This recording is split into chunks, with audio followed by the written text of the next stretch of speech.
नमस्कार, आप देख रहे हैं के न्यूज। मैं हूं आपके साथ सोनी चौहान। जनहित में आपका स्वागत है। और कोरोना वायरस का संक्रमण एक बार फिर से लोगों को डराने लगा है। आपको बता दें, गोवा, केरल, महाराष्ट्र में जहां कोरोना के नए सब वेरिएंट यानी कि JN1 का संक्रमण फैल रहा है, तो वहीं उत्तर प्रदेश के गाजियाबाद जिले में बुधवार को कोरोना का एक केस सामने आया। कोविड-19 की 8 महीने बाद गाजियाबाद में एंट्री हुई है। गाजियाबाद में बीजेपी पार्षद अमित त्यागी कोरोना संक्रमित पाए गए हैं। देश भर के अलग अलग राज्यों में कोविड संक्रमण की लगातार बढ़ती संख्या को लेकर अलर्ट की स्थिति है और एक बार फिर से मास्क, सोशल डिस्टेंसिंग, आइसोलेशन जैसे शब्द लोगों के बीच गूंजने लगे हैं।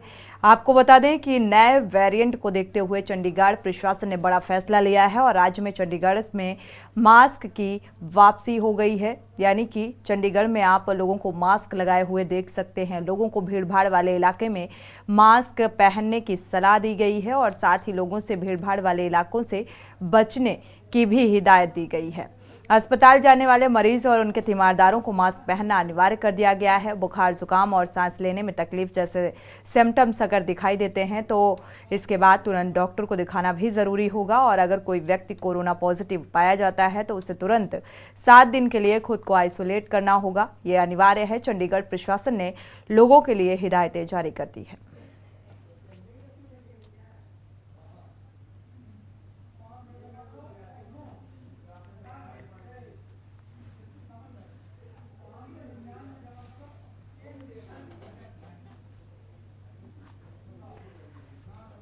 तो फिलहाल एक्शन प्लान कोरोना से लड़ने का गाजियाबाद में 8 महीने बाद कोविड-19 की वापसी हो रही है। इसको लेकर लोगों में अब कोरोना को लेकर एक बार फिर से सतर्क रहना होगा। राजस्थान कोरोना के 2 नए मरीज यहां पर सामने आए।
नए केस दिल्ली में भी देखने को मिले। राजस्थान में कोरोना के 2 नए मरीज पाए गए हैं और कोरोना से संक्रमित लोगों के मौत का भी मामला सामने आ रहा है, जहां पर 4 से 5 लोगों की कोरोना संक्रमण की वजह से मौत हो गई है। तो शुरुआती दौर है और ऐसे में अब केंद्र सरकार भी सतर्क है इस नए वेरिएंट को लेकर और राज्य सरकार ने भी एडवाइजरी जारी कर दी है। तो स्वास्थ्य महकमा पूरी तरीके से अलर्ट नजर आ रहा है। डिप्टी सीएम ब्रजेश पाठक ने सतर्क रहने के निर्देश दिए हैं कि पूरी तरीके से तैयारियां रखें किसी भी स्थिति से निपटने के लिए। साथ ही स्वास्थ्य मंत्री ने भी सतर्कता जताई है और एडवाइजरी जारी की है कि पूरी तरीके से जो एक प्लान है, जो तैयारी है, उसे चुस्त दुरुस्त रखा जाए ताकि आने वाले समय में अगर ये वायरस लोगों के लिए घातक होता है तो आसानी से इस चुनौती से निपटा जा सके।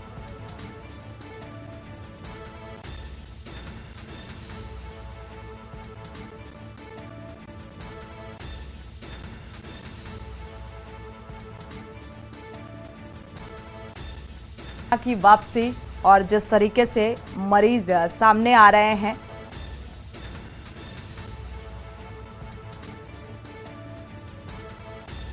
और इससे एक बार फिर से लोगों की चिंताएं बढ़ गई हैं। लेकिन ये शुरुआती लक्षण को देखते हुए सतर्कता और हिदायत ज़रूर दी गई है कि जो 2 गज की दूरी है वो बेहद ज़रूरी जैसे शब्दों का एक बार फिर से देखा जाए तो इन्हें फिर से अपनाना होगा। हमारे साथ इसी को लेकर आज जनहित में चर्चा करेंगे, दर्शकों की राय भी साझा करेंगे। दर्शक जुड़ सकते हैं और डॉक्टर्स का पैनल हमारे साथ मौजूद होगा। अपने सवाल डॉक्टर से पूछ सकते हैं अगर आपके जहन में कोई सवाल सामने आता है। प्रवेश शर्मा संवाददाता दिल्ली से जुड़े हुए हैं, साथ ही राजीव कक्कड़ चेस्ट स्पेशलिस्ट हमारे साथ जुड़े हुए हैं। डॉक्टर राजीव कक्कड़, और स्वागत है आपका इस चर्चा में शामिल होने के लिए। डॉक्टर अशांक एरन जी भी जुड़े हुए हैं, आपका भी बहुत बहुत स्वागत इस चर्चा में शामिल होने के लिए।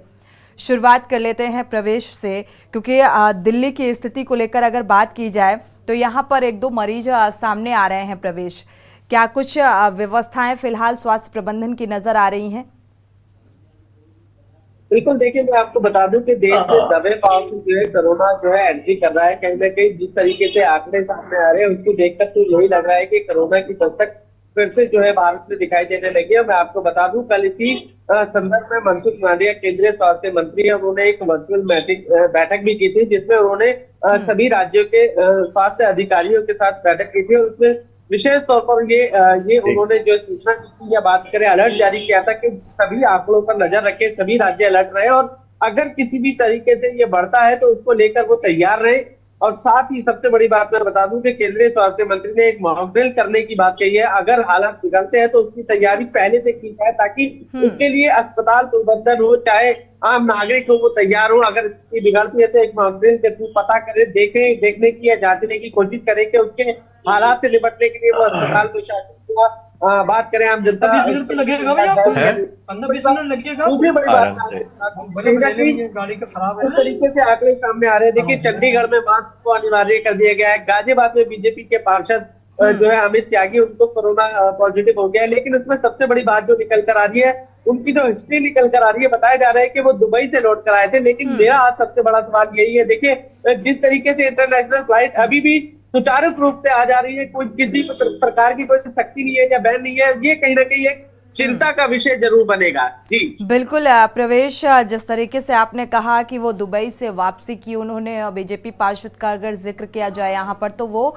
कोरोना पॉजिटिव पाए गए हैं। लेकिन अहम सवाल यही है कि अब नए वेरिएंट ने दस्तक दे दी है इस वायरस ने, और इसको लेकर केंद्र स्तर पर या राज्य स्तर पर कितना सतर्कता देखने को मिलेगी आने वाले समय में। देखा जाए तो एयरपोर्ट में भी चौकसी बढ़ाई जानी चाहिए, जो असल मायने में देखने को मिल रही है कि नहीं, इसको जानेंगे। साथ ही हमारे साथ डॉक्टर अशांक एरन जी भी जुड़े हुए हैं, आपका रुख करेंगे।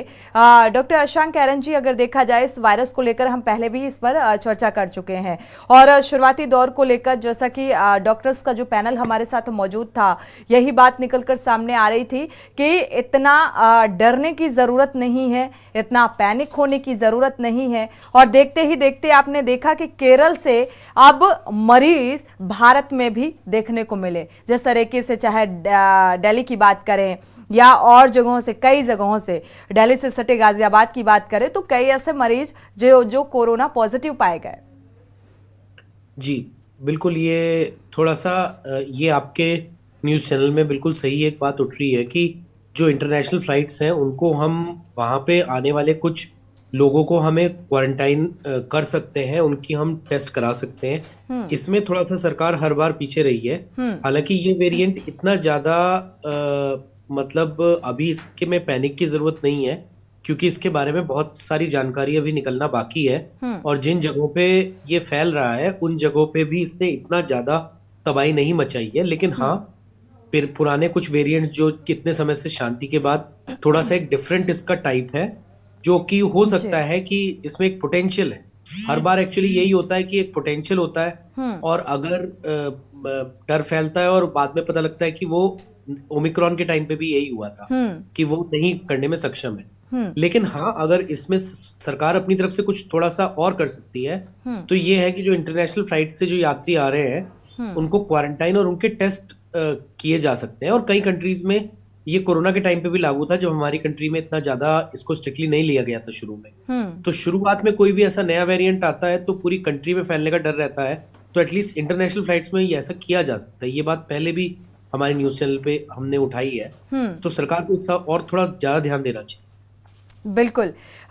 शांक कैरन जी, ये बात सच है कि शुरुआती दौर में लापरवाही बरती जाती है। अब मॉक ड्रिल की बात कही जा रही है और सतर्कता बताई जा रही है कि सतर्कता बरतने की ज़रूरत है, लेकिन अभी शुरुआती दौर में ही अगर कड़ाई से अंकुश लगाया जाए, चाहे हम एयरपोर्ट का अगर बेसिकली यहाँ पर जिक्र करें, तो मुझे लगता है कि एयरपोर्ट में चौकसी और बढ़ा देनी चाहिए, ताकि जो बाहर से लोग एंटर करते हैं भारत में, तो ये इस तरीके के वायरस ईजिली मतलब एंट्री ना कर सकें।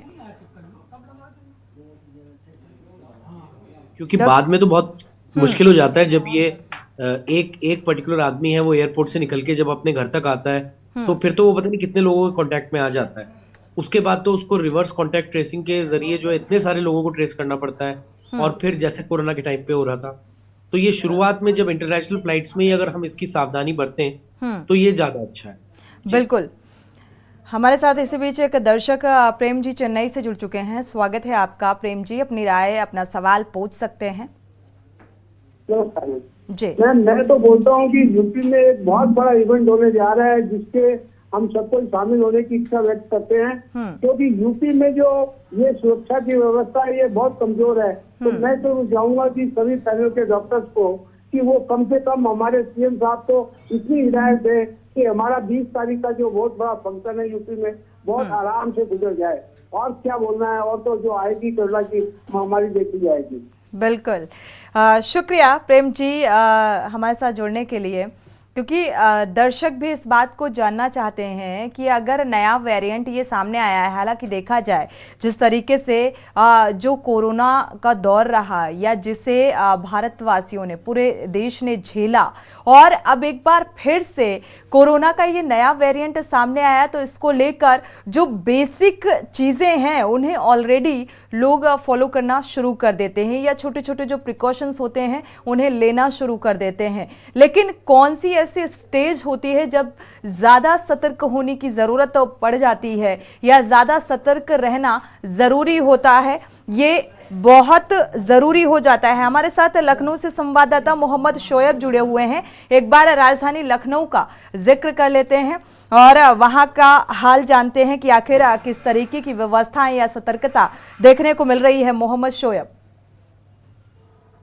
बिल्कुल, आपको बता दें सुनिए कि राजधानी लखनऊ में कोरोना जिस तरह फैलता हुआ दिख रहा है पूरे देश में ही, आपको बता दें लगातार 24 घंटों में 121 मामले मिल चुके हैं। आपको बता दें सबसे ज्यादा कोरोना की अगर हम बात करें तो केरल में सबसे ज्यादा बढ़ोतरी केरल में हो रही है लगातार राजधानी में। आपको बता दें आने वाले आगामी त्योहार को 25 दिसंबर और नए साल की भी पूरी तरीके से सब लोग धूमधाम से तैयारी कर रहे हैं और मनाने की कोशिश कर रहे हैं। आपको बता दें जिस तरीके से अभी तक फिलहाल कोई भी ऐसी गाइडलाइन और या कोई आदेश नहीं आया कि मास्क लगा के सोशल डिस्टेंसिंग का जो है बात की जाए अगर, क्योंकि लगातार जिस तरह से डिप्टी सीएम आपको बता दें ब्रजेश पाठक ने जिस तरह से जांचा है और सभी को मतलब जिस तरह से आदेश दिए लगातार बेडों की व्यवस्था की जाए, कोरोना काल को जिस तरह बढ़ोतरी दिख रही है, काफी लोग अभी इस पर चर्चा कर रहे हैं, काफी लोग नर्वस भी दिख रहे हैं, काफी टेंशन में दिख रहे हैं कि जिस तरह कोरोना हर बार जाते हुए और लगातार ठंडी में इस बार फिर बढ़ोतरी हो रही है, काफी लोगों को समस्या जा रही है। अगर हम बात करें तो लगातार जिस तरह से लोग खुद भी इसको कंट्रोल करने की कोशिश करें, सोशल डिस्टेंसिंग का ख्याल रखें और लगातार जिस तरह से मास्क लगाने की कोशिश करें, क्योंकि ये कोरोना है किसी को फैल सकता है। लगातार अगर हम बात करें एक उत्तर प्रदेश में लगातार जिस तरीके से एक मौत की भी बात सामने आ रही है 24 घंटे में, तो बता दें कि इसकी पुष्टि भी स्वास्थ्य विभाग लगातार कर रहा है और जिस तरीके से कोरोना फैल रहा है काफी लोगों को समस्याएं बढ़ती दिख रही हैं। जी बिल्कुल, समस्याएं बढ़ती दिख रही हैं। एक तरफ नए साल के जश्न को लेकर तैयारियों में लोग जुटे हुए हैं और दूसरी तरफ अगर देखा जाए तो एक बार फिर से कोरोना के नए वेरिएंट ने एंट्री कर ली है। ऐसे में चिंता भी बढ़ती हुई नजर आ रही है, लेकिन किसी तरीके की कोई कड़ी एडवाइजरी फिलहाल प्रशासनिक स्तर से जारी नहीं की गई है। प्रवेश, आपका रुख करेंगे अगर देखा जाए दिल्ली में या गाजियाबाद में जिस तरीके से अभी बीजेपी पार्षद कोरोना पॉजिटिव पाए गए हैं, ऐसे में क्या लगता है मरीज और बढ़ सकते हैं? क्या आने वाले नए साल को लेकर कोई एक नई एडवाइजरी जारी की जा सकती है? कोई ऐसी स्थितियां बनती हुई नजर आ रही हैं अंदर खाने से प्रशासनिक स्तर से कोई जानकारी? बिल्कुल, देखिए मैं आपको बता दूं कि अभी कोई सख्त दिशा निर्देश तो नहीं आए, लेकिन एक खबर जरूर सूत्रों के हवाले से मेरे सामने आ रही है कि गाजियाबाद की बात करें विशेष तौर पर अगर कोई मरीज गले की खांसी, गले में दर्द हो या खांसी हो या सांस से संबंधित किसी रोग से पीड़ित अगर वो अस्पताल में पहुंच रहा है तो प्रशासन ने उसको साफ तौर पर कहा है कि उसका कोरोना का टेस्ट अनिवार्य होगा। और दूसरी बड़ी बात मैं बता दूं कि जो भी मरीज के साथ रिश्तेदार जाएगा, जो उसको लेकर जाएगा, उसको मास्क लगाना बेहद अनिवार्य होगा। ये पूर्ण रूप से दो बातें गाजियाबाद में सामने आ रही है। लेकिन दूसरी बड़ी बात मैं बता दूं कि WHO, जिस पर पिछली बार ये आरोप लगा था कि रिपोर्ट का खुलासा करने में या इस तरीके की बीमारी महामारी फैलने में काफी लेट आंकड़े या बात करें सावधानी की बात की थी, तो WHO इस बार पहले से जाग चुका है। WHO ने एक रिपोर्ट दी है, रिपोर्ट में साफ तौर पर कहा है कि JN.1 जो वायरस है कहीं ना कहीं ये वैक्सीन पर कारगर नहीं है, लेकिन जिनके हार्ट से संबंधित बीमारी है या बात करें ब्लड प्रेशर से संबंधित बीमारी है, उनको अगर ये कहीं ना कहीं लगता है तो उनके लिए खतरनाक साबित है। और सबसे बड़ी बात यह है कि जिस तरीके से ये आंकड़े आ रहे हैं या बात करें जिन लोगों की जान अभी तक गई है वो कहीं ना कहीं इसी बीमारी से संबंधित देखे गए हैं, पाए गए हैं। इसमें अहम कड़ी निकल कर ये आ रही है कि सिर्फ और सिर्फ आपको जो है वही से नियम फॉलो करना होगा, फिर से वही देखना होगा। लेकिन मेरा सवाल फिर से वही रिपीट है कि जिस तरीके से गाजियाबाद के अमित त्यागी को कोरोना पॉजिटिव पाए गए हैं, वो दुबई से घूम कर आए थे पूरे परिवार के साथ, तो कहीं ना कहीं बिल्कुल प्रवेश, ये बेहद महत्वपूर्ण सवाल है कि अगर वो दुबई से वापस आए थे और तभी कोरोना पॉजिटिव पाए गए, तो इसके बाद अगर एक मरीज सामने आता है तो ये संख्या में इजाफा ना हो, इस लिहाज से ही सही थोड़ी सी कड़ाई बरतनी चाहिए यहाँ पर प्रशासनिक स्तर पर। क्या प्रशासनिक के किसी जिम्मेदार अधिकारी से इस बाबत आपने बात करने की कोशिश की? देखिए, मैं आपको बता दूं कि इस संदर्भ में कोई भी जो अधिकारी है वो कहने के लिए तैयार नहीं है। लेकिन सबसे बड़ी बात यह है कि राजनीति की बात करूंगा तो राजनीति होनी शुरू हो गई है। देखिए, बीजेपी के प्रवक्ता है प्रवीण शंकर कपूर, उन्होंने दिल्ली सरकार के मंत्री सौरभ भारद्वाज को पत्र लिखकर ये मांग की है कि दिल्ली में कोरोना का जो टेस्ट है वो फ्री ऑफ कॉस्ट अब शुरू हो जाना चाहिए, ताकि किसी को भी अगर टेस्ट कराना है या बात करें कोई कराना चाहता है तो उसका फ्री में टेस्ट होना चाहिए। ऐसा कोरोना काल में भी हुआ था, लेकिन उसको लेकर एक पत्र जरूर सामने आया है। जो बीजेपी के प्रवक्ता है उन्होंने दिल्ली सरकार के मंत्री को लिखा है। लेकिन अगर किसी अस्पताल प्रबंधन की बात करें या विशेष तौर पर मैं बात करूं पूर्वी दिल्ली की, तो यहाँ पर कोई भी प्रशासन इस संदर्भ में कुछ भी कहने सुनने के मूड में नहीं है। सबसे बड़ी बात है, उनका कहना है कि अगर कोई ऐसी संख्या बढ़ेगी या हालात बढ़ेंगे तो उसके लिए हम तुरंत कोई ना कोई एक्शन करेंगे या बात करें तैयारी करेंगे। लेकिन फिलहाल की बात करें तो अभी सुस्त मोड में है। और दिल्ली की मैं बात कर रहा हूँ, दिल्ली में लोग अभी क्रिसमस आने वाला है, नया साल आने वाला है, जश्न की पूरी तैयारी कर रहे हैं। लेकिन कोरोना को लेकर अभी इसको की बात दिल्ली में तो फिलहाल कोई नहीं दिखाई दे रहा। इसको लेकर फिलहाल देखा जाए,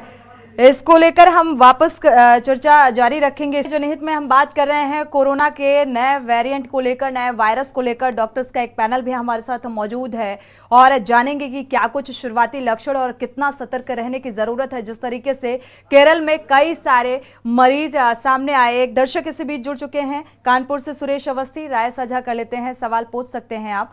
स्वागत है आपका सुरेश जी। सोनी जी नमस्कार जी। मैं सोनी जी एक कहना चाहता हूँ, जब ऐसी गंभीर बीमारियां आती हैं तो शासन द्वारा कोई गाइडलाइन नहीं जारी की जाती है। जिला अधिकारी महोदय को और महापौर को, नगर आयुक्त महोदय को आपके चैनल में आमंत्रित करना चाहिए, उनसे पूछना चाहिए हमने क्या व्यवस्था कर ली है, क्या साफ सफाई का इंतजाम किया है और कैसे मरीज आएंगे, कैसे उनको देखा जाए, उनका ट्रीटमेंट किया जाएगा। ऐसे लोगों को आमंत्रित करना चाहिए आपके चैनल पे, उनसे भी तो बयान देना चाहिए, जनता भी समझेगी हमारे लिए क्या व्यवस्था की जा रही है। बिल्कुल सुरेश अवस्थी, आपकी इस बात से इत्तेफाक रखते हैं। शुक्रिया हमारे साथ जुड़ने के लिए और ये राय साझा करने के लिए। लेकिन केंद्र स्तर पर और राज्य स्तर पर एडवाइजरी जारी कर दी गई है और स्वास्थ्य प्रबंधन को हिदायत और निर्देशित कर दिया गया है व्यवस्थाओं को चुस्त दुरुस्त रखने को लेकर। हमारे साथ डॉक्टर राजीव कक्कड़ भी जुड़ चुके हैं, साथ ही डॉक्टर नीना गुप्ता गैन को जुड़ चुकी हैं। अब से कुछ देर बाद जुड़ेंगे, हमारे साथ इस चर्चा का हिस्सा होंगी। स्वागत है आपका राजीव जी इस चर्चा में शामिल होने के लिए। हालांकि इसको लेकर हम पहले भी चर्चा कर चुके हैं, कोविड को लेकर, और ये वायरस जिस तरीके से केरल अभी चीन के बीजिंग में उस वक्त काफ़ी मरीज सामने आ रहे थे और कहा जा रहा था इसे कोरोना से ही जोड़कर देखा जा रहा था, लेकिन तब तक स्पष्ट नहीं हुआ था। लेकिन अब ये स्पष्ट हो गया है कि ये कोविड-19 का एक नया वायरस है, नया वेरिएंट सामने आया है। कितना सतर्क रहने की ज़रूरत है? बिल्कुल आपने सही कहा है। ये ओमिक्रॉन का एक वेरिएंट है। इसमें जो चीज़ है वो एक इसकी जो स्पाइक प्रोटीन है उसमें म्यूटेशन हुआ है, और इस म्यूटेशन की वजह से इसकी जो इन्फेक्टिविटी है, जो इसको इन्फेक्ट करने की क्षमता है, वो कई गुना ज़्यादा हो गई है। इन्फेक्शन, इसका मतलब है कि अगर एक वायरस 10 लोगों को इन्फेक्ट करता था तो ये वायरस एक की जगह 30 लोगों को इन्फेक्ट करेगा, और यही कारण है कि बहुत तेज़ी से विद इन वीक ये बहुत तेज़ी से मल्टीप्लाई कर रहा है। एक करीब 40 कंट्रीज़ में इसने इन्वॉल्व करा है, और जिस तरह मल्टीप्लिकेशन हो रहा है वो एक कंसर्न की चीज़ है। डरने की ज़रूरत तो नहीं है, क्योंकि इसमें बहुत ज़्यादा सीवियरिटी नहीं है। जैसा कि पहले भी हम लोगों ने कहा है कि ये एक वायरल इन्फेक्शन है, जैसा घातक नहीं है। ओमिक्रॉन जैसा जो डेल्टा वेरिएंट था उसका जैसा घातक नहीं है, और इसके सिम्टम्स काफ़ी माइल्ड हैं, बिल्कुल जैसे इन्फ्लुएंजा वायरस है। ये आरएनए वायरस है। जैसे इन्फ्लुएंजा के सिम्टम्स होते हैं, कफ, कोल्ड, फीवर, बॉडी एक रहता है। कभी कभी कुछ लोगों में इधर देखा गया है कि पेट के भी कुछ सिम्टम्स होते हैं। तो इसमें डरने की ज़रूरत नहीं, लेकिन जितना तेज़ी से इसमें वेरिएशन हो रहा है, इतनी तेज़ी से इसकी इन्फेक्टिविटी है, तो ये एक म्यूटेशन को किसी भी ज़रूरत में कभी भी ये जाकर के रेस्पिरेटरी सिस्टम या ऑक्सीजन की डेफिशिएंसी कर सकता है। इसलिए प्रिकॉशन रखने की ज़रूरत है। शुरू में ही अगर हम लोग प्रिकॉशन ले लें तो शायद इसके इतनी ज़्यादा प्रॉब्लम नहीं होगा। कुछ पेशेंट्स में एब्डोमिनल सिम्टम्स भी आ रहे हैं, पेट में दर्द, लूज मोशंस या वॉमिटिंग के सिम्टम्स आ रहे हैं, एसजीपीटी या लीवर के ऊपर हल्का सा इसका इफेक्ट आ रहा है, लेकिन ज़्यादातर लोग घर पे ही रह करके स्वतः अपने आप ठीक हो रहे हैं। तो वो सारे पेशेंट्स जिसमें कफ, कोल्ड, फीवर या वायरल के इन्फेक्शन है, वो अपने आप को आइसोलेट कर दें, क्योंकि अगर एक इन्फेक्टेड पर्सन आइसोलेट हो गया तो वो काफ़ी लोगों को इन्फेक्शन होने से रोक सकता है। और हम लोगों को भी जो उन जगह पे जाने के लिए जो कि बहुत क्राउडेड प्लेस हैं, वहाँ पे मास्क लगा के जाना, एक एक 2-2 घंटे में अपने हाथ को वॉश करते रहना, हाथों को चेहरे के पास नहीं लेकर आना,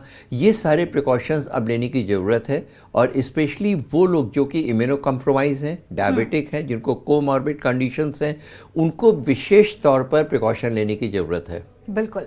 साथ ही आगे जानते हैं कि आखिर जो प्रेग्नेंट महिलाएं हैं उनको क्या कुछ खास ख्याल रखने की ज़रूरत है, उसको लेकर हमारे साथ डॉक्टर नीना गुप्ता भी जुड़ चुकी हैं, गायनकोलॉजिस्ट हैं। स्वागत है आपका इस चर्चा में शामिल होने के लिए। डॉक्टर नीना गुप्ता जी, आपका रुख करेंगे खास तौर पर क्योंकि कोरोना का एक नया वेरिएंट सामने आ रहा है, जिसको लेकर अब कोरोना जैसे ही सिम्टम्स देखने को मिल रहे हैं। ये बात अलग है कि डॉक्टर्स कह रहे हैं कि उतना घातक नहीं है, लेकिन फिर भी जो महिलाएं प्रेग्नेंट हैं या प्रेगनेंसी कंसीव कर चुकी हैं और शुरुआती दिन हैं, तो ऐसे समय में क्या कुछ ख्याल रखने की ज़रूरत है विशेष तौर पर? जैसे कि डॉक्टर राजीव ने बड़ा ही क्लियरली बताया कि ये कोरोना का वेरिएंट ज़रूर है, लेकिन it's more like influenza virus. एक बात तो अब इसकी जो सिवियरिटी है उतनी नहीं है जैसे पहले थी, लेकिन हाँ बहुत ज़्यादा हाईली इन्फेक्शियस है। एक दूसरे से इन्फेक्शन हो रहा है, तो घर में अगर किसी को भी इन्फेक्शन हुआ है, इन्फ्लुएंजा लाइक सिम्टम्स आ रहे हैं, तो हम ये मान सकते हैं कि ये कोरोना का वेरिएंट भी होगा। और प्रेग्नेंट लेडी, अगर किसी और को हुआ तो प्रेग्नेंट लेडी को उससे आइसोलेट रखें, और जो हम लोग नॉर्मल प्रिकॉशंस अपने मास्क का, हाथ धोने का, वो सब हमको लेना ही है। और सबसे इम्पोर्टेंट बात है ये ऑक्सीजन सैचुरेशन। तो एक हमारी कोविड काल से स्टार्ट हुआ था, घर घर में पल्स ऑक्सीमीटर वगैरह भी रहता था। तो आपका प्रेगनेंसी में ये बहुत इंपॉर्टेंट है कि उसका ऑक्सीजन सैचुरेशन प्रॉपर रहे। और अभी स्टिल हम इसको स्टडी कर रहे हैं कि ये जो वेरिएंट है कितना फर्क कर रहा है, क्योंकि जुकाम, खांसी और इन्फ्लुएंजा का ये सब तो पहले भी होता था। गवर्नमेंट के लेवल पे जो प्रिकॉशंस हुई है कि अभी हमारे सारे जितने डॉक्टर्स हैं, जितने एम्प्लॉयज हैं, सबको इन्फ्लुएंजा वायरस दी जा रही है। और सेकेंड फेज में मुझे जितना लग रहा है कि ये जो वैक्सीनेशन है इन्फ्लुएंजा का, ये पेशेंट्स के लिए भी आएगा। और अभी स्टिल हम देखिए जितनी तेजी से ये वेरिएंट या कोरोना का वेरिएंट ये जितनी तेजी से म्यूटेशन कर रहा है, उतनी तेजी से हम पढ़ और लिख भी नहीं पा रहे। We are dependent on symptoms, और सिम्टम्स के हिसाब से हमें जो ये पता चला है कि सीवियरिटी कम है। जैसे लास्ट टाइम भी हमने ये चीज देखी थी कि जो प्रेग्नेंट लेडी थी, क्योंकि हमारा nodules, I was Covid nodal also, and जो हमारे सेंटर्स पे हमने 617 पेशेंट्स की डिलीवरी और सिजेरियन करा था, एंड जो सीवियर केसेस थे वो प्रेगनेंसी में कम थे। और हमारी मॉर्टेलिटी 2 पेशेंट्स में हुई थी और उसमें एसोसिएटेड कॉजेस थे मॉर्टेलिटी के, it was not only because of Covid. तो प्रेगनेंसी में कुछ प्रोटेक्शन भी था और फिर उन बच्चों का हम लोगों ने आगे फॉलोअप किया और अभी भी आईसीएमआर में एक स्टडी चल रही है कि कोविड में जो पेशेंट्स थे उनके डिलीवरी हुई उनके बच्चों का क्या हुआ और उसका अभी कंपैरिजन ग्रुप अभी तक चल रहा है कि नॉन कोविड का क्या हुआ।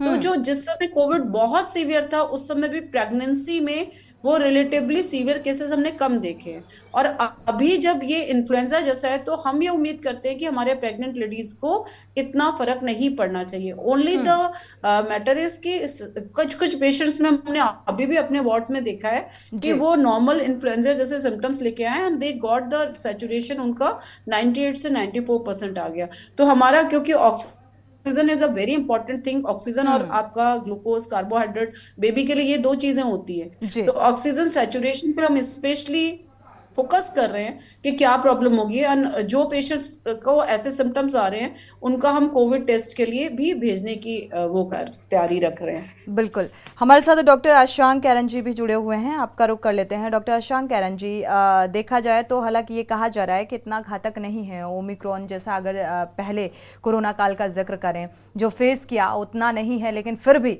सतर्कता बेहद जरूरी है। क्या कुछ शुरुआती अगर लक्षण ऐसे लगते हैं कि नहीं कुछ वायरस जैसे लक्षण नजर आ रहे हैं और कैसे इसे डिफाइन करेंगे ये भी, क्योंकि ठंड का मौसम है और ऐसे में मौसम तब्दीली, ठंड में और नॉर्मली लोगों को कोल्ड होता है, खांसी जुकाम होता है, तो ऐसे में कैसे इसे डिफाइन किया जा सकता है? मैम देखिए, ये बहुत ही मुश्किल है इसको डिफरेंशिएट करना। इवन जो डॉक्टर्स के पास भी केसेस आते हैं, जब आप अपने डॉक्टर को दिखाएंगे वही इसको कर पाएगा, क्योंकि अगर आप देखें अभी जैसे डॉक्टर साहब ने भी बताया, डॉक्टर जो हमारे चेस्ट स्पेशलिस्ट हैं डॉक्टर राजीव, उन्होंने भी बताया कि जो मेनली जो सिम्टम्स आ रहे हैं या तो वो अपर रेस्पिरेटरी रिलेटेड आ रहे हैं जिसमें गला खराब या उसी तरह का जुकाम और बुखार के साथ लोग आ रहे हैं, या पेट दस्त या वॉमिटिंग वगैरह हो सकती है। लेकिन ये सिम्टम्स तो इस मौसम में इन्फ्लुएंजा या जो और वायरसेस हैं उनमें भी आते हैं और ऑलरेडी चल ही रहे हैं इस दौरान। तो जब ये सारे सिम्टम्स ऑलरेडी चल रहे हैं, इस बीच में अगर यही सिम्टम्स थोड़ा आगे पीछे होके कोई आता है तो उसको पहचानना, अगर कोई डॉक्टर है जो रोज बहुत सारे पेशेंट्स देख रहा है वो तो थोड़ा बहुत डिफरेंशिएट कर सकता है, लेकिन कॉमन पब्लिक के लिए ये कर पाना बड़ा मुश्किल है। ये तो अगर पहली बात तो अभी हमें पैनिक नहीं करना चाहिए, क्योंकि अभी जैसा कि सभी बता रहे हैं कि इसका चाहे इन्फेक्टिविटी ज्यादा हो लेकिन विरुलेंस बहुत कम है, यानी कि इसकी मारक क्षमता कम है। इसमें जो मोर्टेलिटीज या बहुत सीवियर डिजीज बहुत कम देखा जा, तो हमें इसमें डरने की जरूरत नहीं है। लेकिन अगर ये फैलता है और ऐसा कुछ होता है तो उस समय तो जैसे कोरोना में था, पता तो ये टेस्ट से ही चलेगा और डॉक्टर्स ही डायग्नोज कर पाएंगे।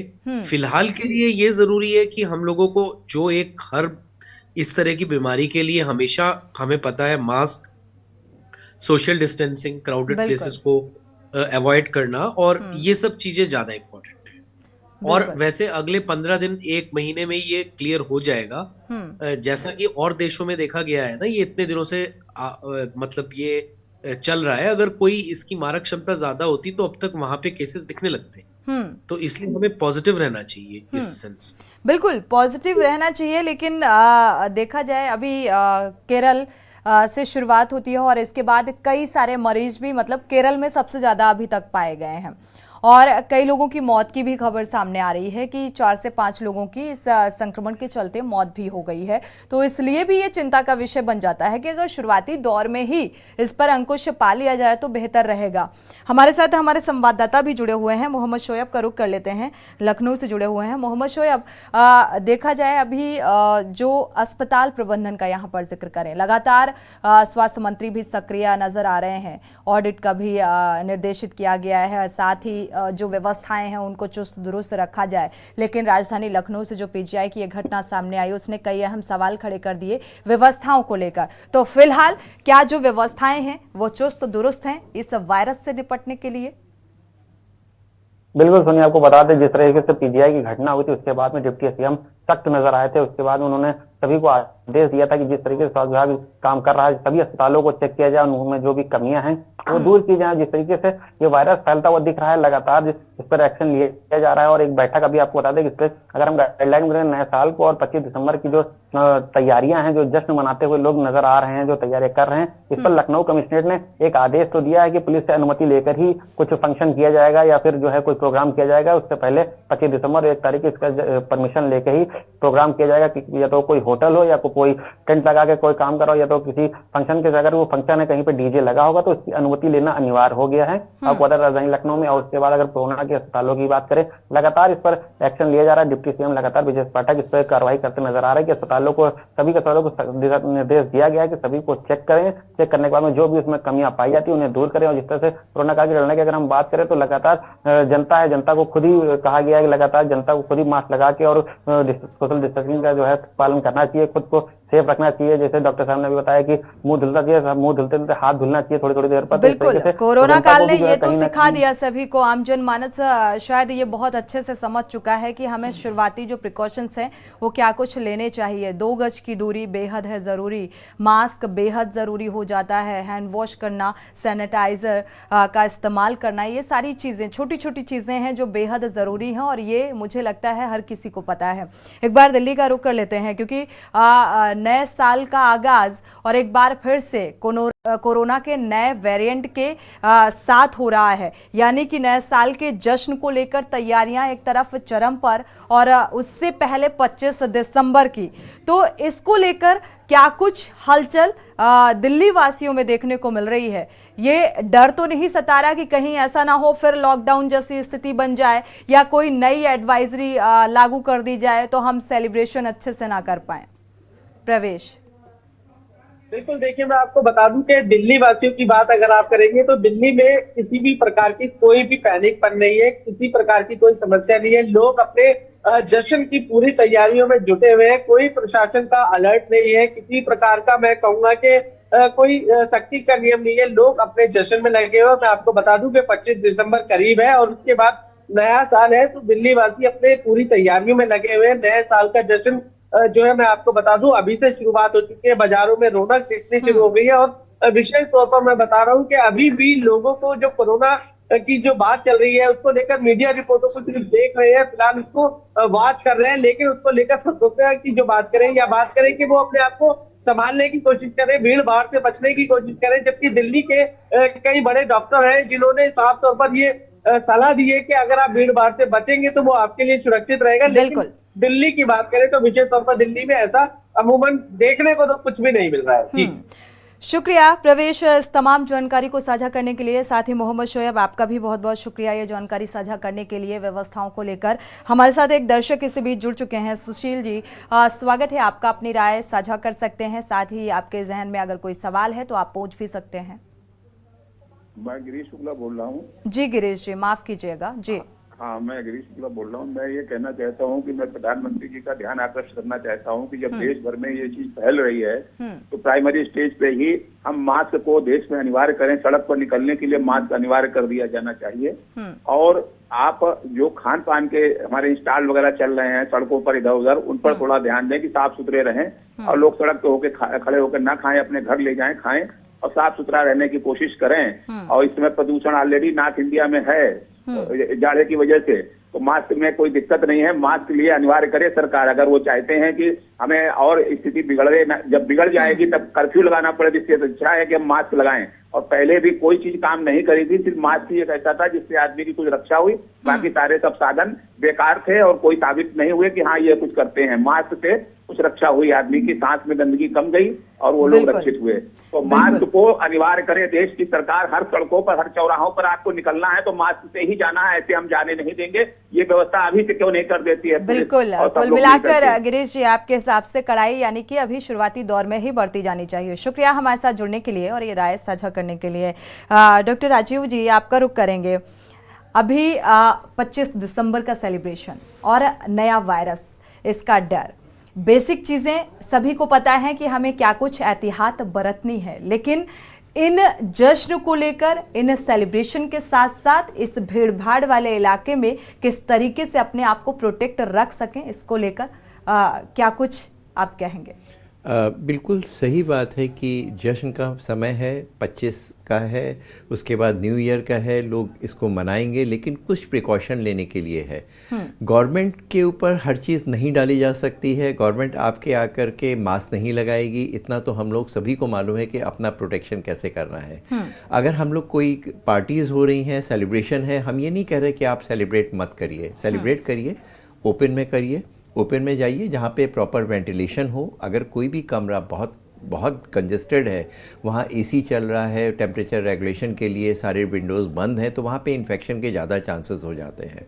अगर किसी को कोमॉर्बिड कंडीशंस हैं, वो चीज़ें जो कि आपकी इम्यूनिटी कम करती हैं, जैसे डायबिटीज़ है, ब्लड प्रेशर है, हार्ट की दिक्कत है, कुछ ऐसी दवाइयाँ चल रही हैं जिससे आपकी इम्यूनिटी कम है, स्टेरॉइड्स के ऊपर हैं, कैंसर की मेडिसिन चल रही हैं, ये लोग ज़्यादा प्रोन होते हैं इन्फेक्शन के लिए। और जो बुज़ुर्ग हैं, जिनकी उम्र ज़्यादा है, छोटे बच्चे हैं, और स्पेशली जैसे डॉक्टर गुप्ता ने बताया कि प्रेग्नेंट वुमेन है, जिनको विशेष ध्यान रखने की ज़रूरत है, क्योंकि उसमें डबल ऑक्सीजन की ज़रूरत होती है, माँ को भी और छोटे बच्चों को भी ऑक्सीजन की ज़रूरत होती है। पेट का बढ़ना, लंग के ऊपर प्रेशर होना और ऑक्सीजन के रिक्वायरमेंट का बढ़ा होना, ये बात बिल्कुल सही है कि इसमें इन्फेक्टिविटी ज़्यादा है, ज़्यादा लोगों को इन्फेक्ट तो कर सकते हैं, लेकिन इतना ज़्यादा सीवियर नहीं है।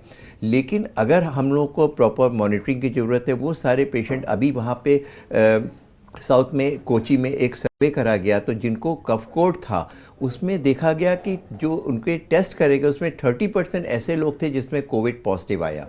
सिम्टम्स वही थे, कफ, कोल्ड, फीवर, बॉडी एक था, लेकिन हमें प्रिकॉशन रखने की ज़रूरत है। अगर आपको कोई इसी तरह के कफ कोल्ड के सिम्टम्स हैं, बच्चों को हैं, उनको स्कूल में नहीं जाने के लिए परमिशन होनी चाहिए। आपको फ़्लाइट में या कंजेस्टेड एरिया में नहीं जाना है। अगर आपको लग रहा है बहुत ज़रूरी है तो मास्क लगा के जाएं। पार्टीज़ में जाएं, लेकिन अगर वहाँ पे स्मोकिंग हो रही है, वहाँ पे ऐसे पोल्यूटेंट्स हैं, उसको अवॉइड करने की ज़रूरत है।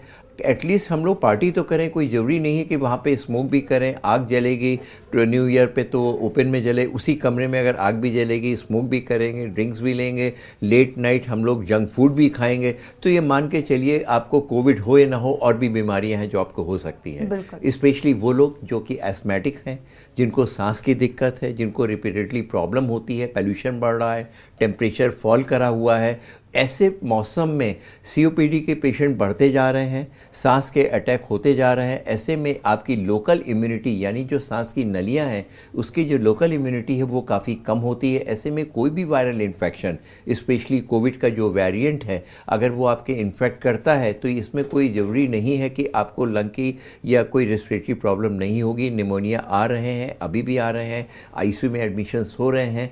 कोविड नहीं है, लेकिन और भी इन्फेक्शन होने के चांसेस हैं, तो अपना प्रिकॉशन रखने की ज़रूरत है। मास्क, डिस्टेंस, हाथ को धोना, मास्क को कैसे यूज़ करना है हम सभी को मालूम है।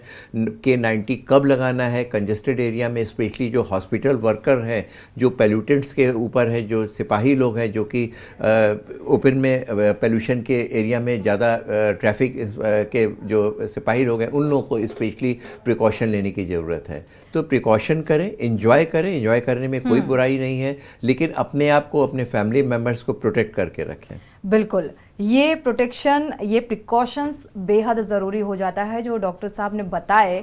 और मुझे लगता है क्योंकि कोरोना, अगर कोरोना के दौर को फेस कर या ये कहा जाए वो लड़ाई लड़कर आप आगे निकल आए, और एक बार फिर से लग रहा है कि एक नया वेरिएंट सामने आ रहा है जो कोरोना का ही रूप है, लेकिन उतना इफेक्टिव नहीं है। बावजूद इसके बहुत सतर्क रहने की ज़रूरत है कि ताकि आप अपने आप को प्रोटेक्ट रख सकें। डॉक्टर नीना गुप्ता जी, आपका रुख करेंगे क्योंकि ये डॉक्टर्स के लिए भी एक चुनौतीपूर्ण रहा है कोरोना के दौर में, जिस ईमानदारी, जिस जिम्मेदारी से काम किया गया। हालांकि कई सारे सवाल भी खड़े हुए। फिलहाल कोरोना काल में क्या ऐसा कोई केस आया आपके सामने जो वाकई लगा कि नहीं ये बहुत चैलेंजिंग है, इसको लेकर कुछ एक्स्ट्रा प्रिकॉशंस लेने ही होंगे? देखिए, एक बात है जो मैं कहना चाहूंगी अपने विभाग के बारे में कि सारी इलेक्टिव सर्जरीज सब पोस्टपोन्ड हो गई, लेकिन जो बच्चा है वो डिलीवर होगा ही, नॉर्मल डिलीवरी और सिजेरियन नहीं बंद हुए। एंड हमारा प्राउडली कहेंगे कि हमारा डिपार्टमेंट था पूरे देश में जहाँ भी गायनाकोलॉजिस्ट ऑब्स्टेट्रिशियन थी, देवर वर्किंग, देवर डूइंग डिलीवरी, देवर डूइंग सिजेरियन। तो हमारे लिए तो हर एक केस चैलेंजिंग था। और हमारी एक एक फैकल्टी, एक एक रेजिडेंट अंदर गया है। और हमने, जब आप अंदर जाते हो आईसीयू में भी जितना काम करते हो उससे ज्यादा हम लोग को, क्योंकि ऑपरेट करना पड़ता था पीपी किट पहन के, जिसमें फॉगिंग हो जाती थी आपके चश्मे के नीचे। तो each and every case was challenging for us. और सबसे अच्छी चीज ये थी कि हम उसमें कोशिश पूरी ये करते थे कि डोनिंग के बाद डॉफिंग के जो था एरिया था उसमें हम ये रखते थे कि हमारा इन्फेक्शन सबसे कम हो। तो हम रिपीटेडली हर एक हफ्ते ट्रेनिंग करवाते रहते थे अपने सारे रेजिडेंट की, अपने कंसल्टेंट की। इवन जो छोटी छोटी चीजें होती हैं, गार्गलिंग और आपका जिस भी चीज से हम बच सकते हैं, everything was provided in our Covid wing. कि हमारा हर एक जो डॉक्टर है, हर एक एम्प्लॉय जो है, सिस्टर हैं, जो वार्ड बॉय अंदर जा रहे हैं, सब प्रोटेक्टेड रहे। तो इनफैक्ट वो पूरा एरा बहुत ज्यादा हमारे लिए चैलेंजिंग था। And every patient was challenge for us, क्योंकि ऑब्स्टेटिक्स कभी नहीं बंद होती है, चाहे कोरोना आए चाहे कुछ भी आए। वो बच्चा हमें निकालना ही है, वो बच्चा हमें डिलीवर करना ही है। और जो लीडिंग हॉस्पिटल्स थे हमारे कोरोना के समय में, इवन प्राइवेट हॉस्पिटल्स, वो भी, उसकी फैकल्टी भी, हमारी जो कॉन्ट्रैक्ट फैकल्टी जिसने हम लोगों के साथ काम किया, then they thought, SPM hospital वगैरह, कि नहीं ये काम किया जा सकता है। तो it was a challenge, we accepted. और हम लोगों ने सबने बहुत, और भी डिपार्टमेंट के लोगों ने सबने बहुत अच्छे से काम किया।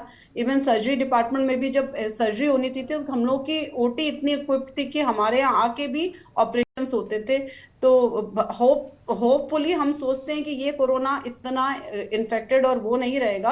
लेकिन व्हाट वी आर प्लानिंग कि जो भी इन्फ्लुएंजा लाइक सिम्टम्स वाले पेशेंट्स हैं उनको, और जो नॉर्मल पेशेंट्स हैं उनको सेग्रीगेट कर ले रहे हैं। क्योंकि सारे हमारे पेशेंट्स आते हैं इमरजेंसी में, तुरंत उनका डिलीवरी सिजेरियन हुआ तो सबका आरटीपीसीआर होके रिपोर्ट मिल जाए। क्योंकि आप जैसे डॉक्टर साहब बता रहे थे कि 40% केसेस में उसमें कोविड पॉजिटिव हुआ, और जो उसकी इन्फेक्टिविटी या उसका इफेक्ट है वो इन्फ्लुएंजा जैसा ही है। तो अब हम नहीं जानते आगे क्या वेरिएंट में चेंज होगा। तो we are just segregating both normal patients and patients with Covid और influenza like symptoms. And cross finger के साथ हम यही होप करते हैं कि कोई ज्यादा प्रॉब्लम हमारे पेशेंट्स को या न्यूबॉर्न को नहीं होगी। बिल्कुल, आगे आने वाले समय में क्योंकि इतना चैलेंजिंग रहा है उस टाइम पे, तो अब जो ये नया वेरिएंट सामने आया तो मुझे लगता है इतना चैलेंजिंग आपके लिए नहीं रहने वाला, या किसी भी डॉक्टर्स के लिए, क्योंकि ये इतना सीरियस कंडीशन में नहीं है जो इतना इफेक्टिव होगा।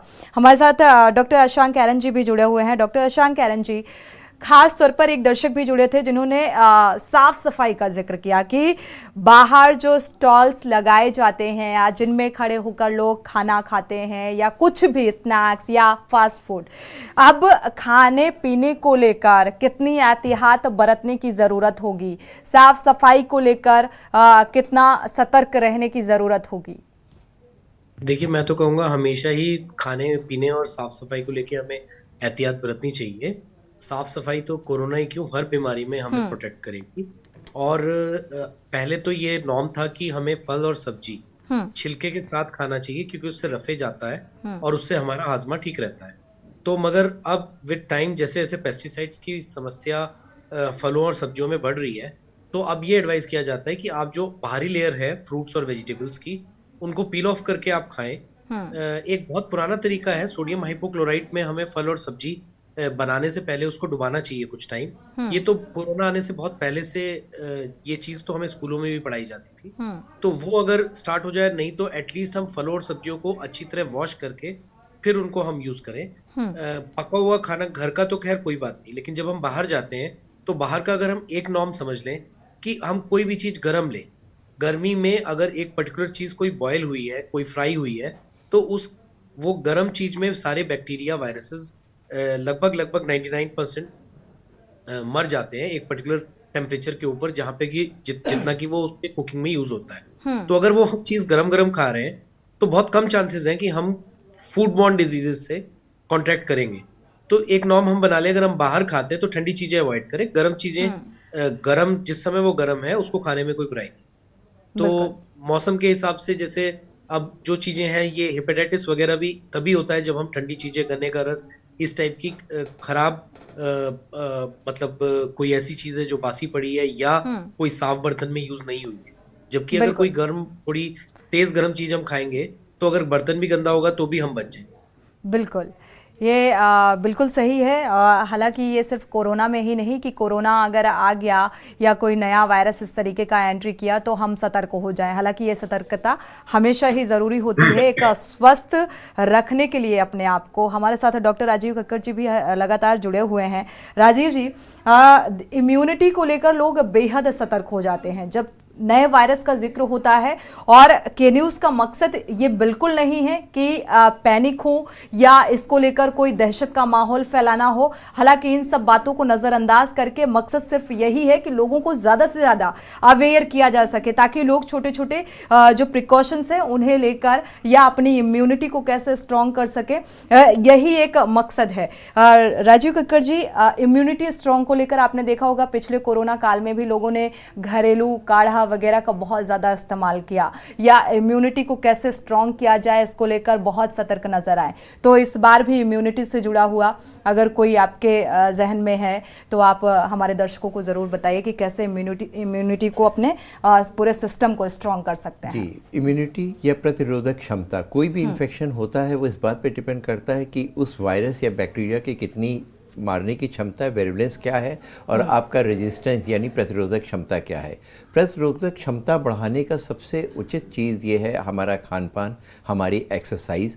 कुछ पॉइंट्स हैं जो कि बहुत ज़रूरी है, कैसे हम सांस लेते हैं, कैसे हम सोते हैं, क्या खाते हैं और कितनी एक्सरसाइज करते हैं। अगर कुछ पॉइंट्स अगर हम लोग देख लें तो बहुत ज़रूरी है। दिन में 1 घंटा आपके अपने लिए होना चाहिए, जिसे हम मी टाइम कहते हैं। वो टाइम जो आपको खुश रखे, वो टाइम जो आपके अपने लिए होता है, जो आपकी हॉबीज़ होती हैं उनको करने के लिए। उसके साथ में 1 घंटा आपको एक्सरसाइज चाहिए। सवेरे उठते ही अगर आप थोड़ी देर एक्सरसाइज कर लें, थोड़ी देर जिम भी ना जाएं, अगर आप वॉक भी कर लें तो वो आपके लिए बेहतर होता है। कोई छोटा सा स्पोर्ट्स जो आउटडोर एक्टिविटी है वो आप करें, आप अपने साथ करें, अपने फैमिली मेम्बर्स के, और स्पेशली जो छोटे बच्चे हैं उनके साथ टाइम स्पेंड करके खेलें, जिससे उनको आउटडोर खेलने की आदत पड़ जाए। पहली चीज़ है जो फिजिकल एक्टिविटी, आपका सर्कुलेशन आपके लिए।